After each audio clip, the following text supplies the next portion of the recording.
आप सब लोग दिल्ली से, देश विदेशों से यहाँ सद्भावना सम्मेलन में शरीक होने के लिए आए हुए हैं और हमारा ये घोष भी होता है कि धर्म की जय हो, अधर्म का नाश हो, प्राणी मात्रों में सद्भावना हो और विश्व का कल्याण हो।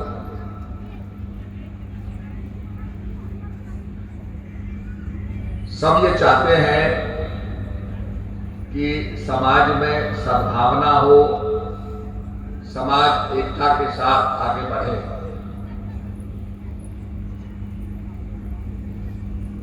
सदगुरु महाराज वो रास्ता दिखाते हैं।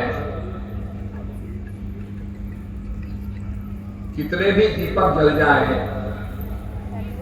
दिवाली में आपने देखा होगा कितना दीपदान होता है, कितने दीपक जलते हैं,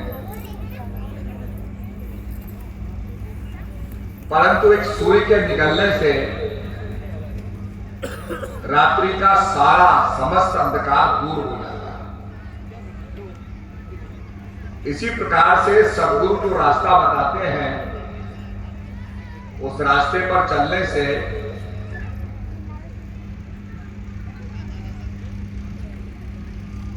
अंधकार दूर होता है, मार्ग प्रशस्त होता है और जीवन में प्रकाश होता है। तो सदगुरु के बताए हुए रास्ते पर चलना चाहिए, उनकी आज्ञा को मानना चाहिए, उसी में हमारा हित है। हमारे शास्त्र बार बार इस बात को कहते हैं कि जो शिष्य गुरु की आज्ञा में चलता है उसकी कभी भी हानि नहीं होती है। और हम जब आज्ञा को नहीं मानते हैं, मन के मुताबिक चलने लगते हैं, तो आदमी भटक जाता है। आपने देखा होगा कागज के ऊपर सूर्य की धूप पड़ती है, कागज चमकने लगता है, उसके ऊपर आप एक कॉन्वेक्स लेंस लाओ और कॉन्वेक्स लेंस को, जिसको हम खुर्दुरबीन का शीशा कहते हैं, मैग्नीफाइंग ग्लास कहते हैं सरल भाषा में, और उसको रख दो तो कुछ नहीं होगा। उसको आगे पीछे करते रहो तो भी कुछ नहीं होगा। पर जैसे ही आप मैग्नीफाइंग लेंस के द्वारा सूरज की किरणों को एकाग्र करोगे और उसके बाद उसको स्थिर करोगे, तो 1-2 मिनट में ही वहां अग्नि प्रकट हो जाती है। कहने का तात्पर्य यह है कि जब हम प्रकाश की किरणों को केंद्रित करते हैं, when we concentrate them, magnifying lens से स्थिर करते हैं, कॉन्सेंट्रेट करते हैं, तो अग्नि प्रकट हो जाती है। और अगर हम उसे कॉन्सेंट्रेट ना करें, उस मैग्नीफाइंग लेंस को आगे पीछे करते रहे, तो कागज नहीं जलेगा। यही बात साधना में भी आती है कि मन आपका संसार के अंदर विचलित है, कभी माया का चिंतन करता है, कभी किसी विषय का चिंतन करता है, कभी किसी विषय का चिंतन करता है। If the mind is not concentrated, तो आपके दिल में, हृदय में मैनिफेस्टेशन नहीं होगा। That fire will not manifest, वो अग्नि प्रकट नहीं होगी। और जैसे ही आपका मन कॉन्सेंट्रेटेड होगा, एकाग्र होगा, वहां पर अग्नि प्रकट हो जाएगी। मन एव मनुष्याणाम कारणम मंद मोक्षयो। इसीलिए भगवान गीता के अंदर अर्जुन का मन जो विचलित हो गया था,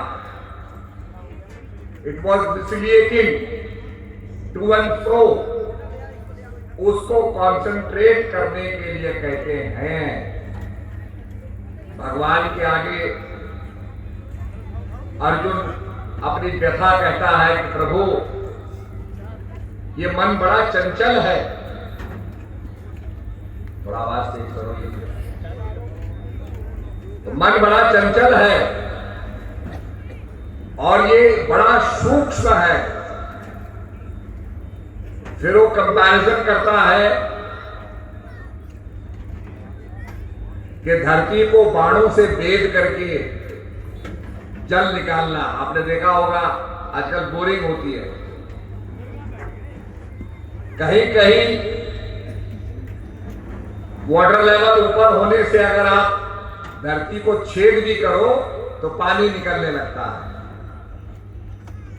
उसको बोलते हैं आर्टिजियन वेल। पानी का लेवल ऊंचे होने से थोड़ा भी आप खोदो तो पानी निकलने लगता है, because water level is very high. तो अर्जुन कहता है बाणों को भेदने से, धरती को भेदने से मैं जल प्राप्त कर लूंगा, वो भी आसान है।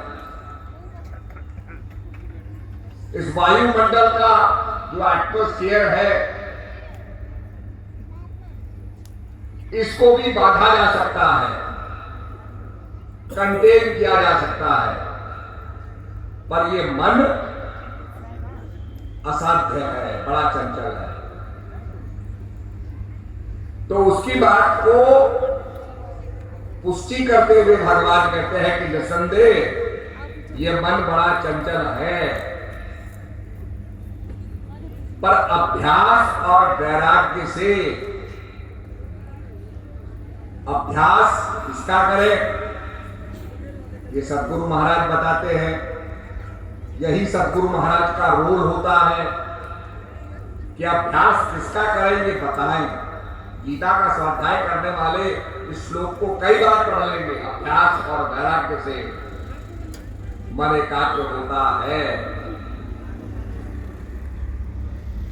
गीता को पढ़ाने वाला, उसका कोर्स पढ़ाने वाला, गीता का कोर्स पढ़ने वाला,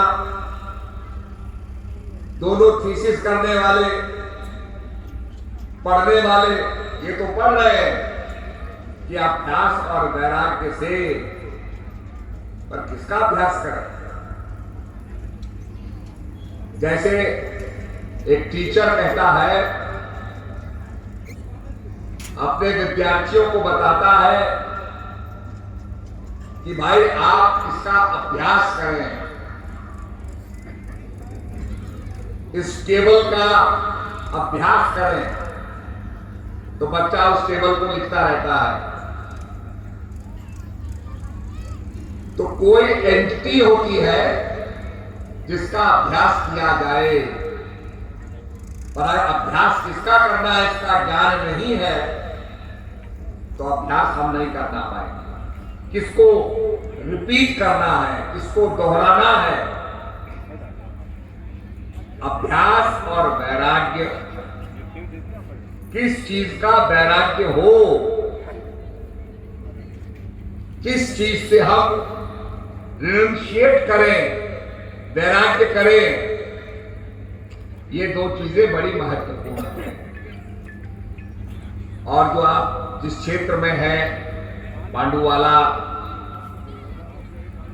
उसके बाद गुड़गांव भी नजदीक है, ये सब जो क्षेत्र था इसको कहते थे गुरुग्राम। द्रोणाचार्य जी यहां बसते थे, तो इसको गुरुग्राम से आज गुड़गांव हो गया। इसी प्रकार से ये कई स्थान हैं यहां पर जहां पांडवों का प्रभाव था। और जहां कुरुक्षेत्र की लड़ाई हुई वो भी ज्यादा दूर नहीं है, कुरुक्षेत्र में है।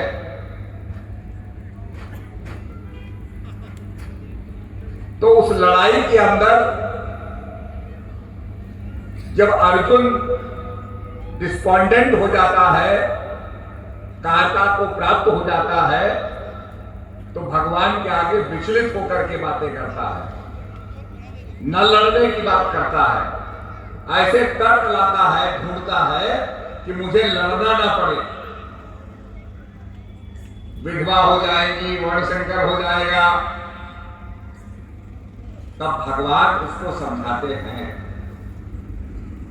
समझाने के बाद जब भगवान की शरणागत होता है तो भगवान उसको राज विद्या का उपदेश देते हैं, जो सब विद्याओं की राजा है, द सुप्रीम नॉलेज, परा और अपरा विद्या।